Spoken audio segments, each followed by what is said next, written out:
ហ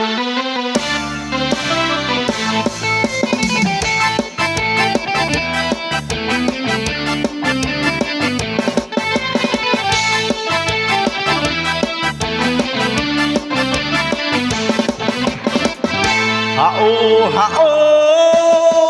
យីរឿងឈ្មោះអាពឹបមួយវានៅក្នុងភូមិឲ្យតែឃើញក្រុមមកវិញឯមិនដឹងមួយណាវ៉ាក់ស៊ីម្ដងវាតែងស្រែកអាឡូអាឡាបើអស់ហើយយាយតែក៏ស្រែកជេរទាំងថ្ងៃមកទៀតនៅក្នុងភូមិឲ្យតែហ៊ានប្រហែងកណ្ដាលថ្ងៃក្តៅចាញ់លួចខ្លាំងស្រាឲ្យតែគេតាមតន់វាតែដងសាវាថាគ្មានមន់ហើយណាសូមម្ដងមិនថាមន់អ្នកណាឲ្យតែក្រៅរបងចាស់គេតាមតរដងវាមិនខ្លាចទេក៏តែពេលគេខឹងគេស្រែកថាស្រែកជេរអាពឹបគួរតបទៅគេងាប់ណាងាប់ទៅហើយចាអាពឹបវាខូចគេវាខូចខកគេអីចាអាពឹបវាខូចអនុខូចគេវាខូចខកគេអីចាអាពឹបវាខូចគេវាខូចខកគេអីចាអាពឹបវាខូចអនុខូចគេវាខូចខកគេ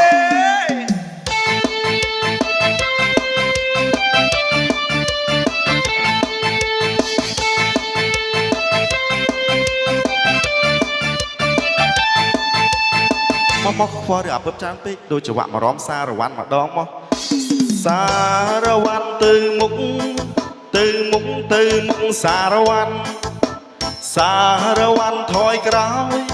ថយក្រោយសារវ៉ាន់ទៅមុខ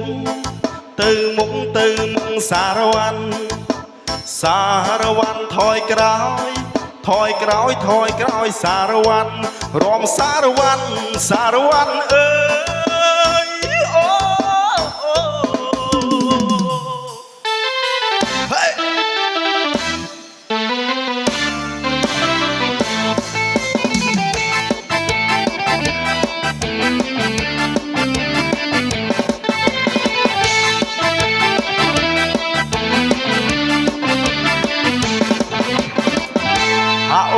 ហេ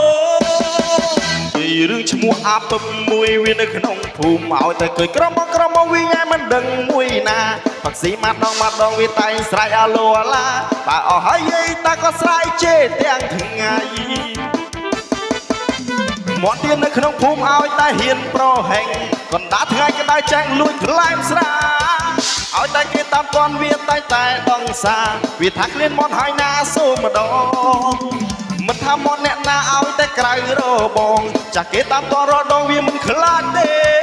ក៏តែពេលគេខឹងគេស្រែកថាស្រែកជេរអាពឹបក៏តបទៅគេងាប់ណាងាប់ទៅហើយចាអាពឹបវាខូចគេវាខូចខកគេអីចាអាពឹបវាខូចអានេះខូចគេវាខូចខកគេអីចាអាពឹបវាខូចគេវាខូចខកគេអីចាអាពឹបវាខូចអានោះខូចគេវាខូចខកគេ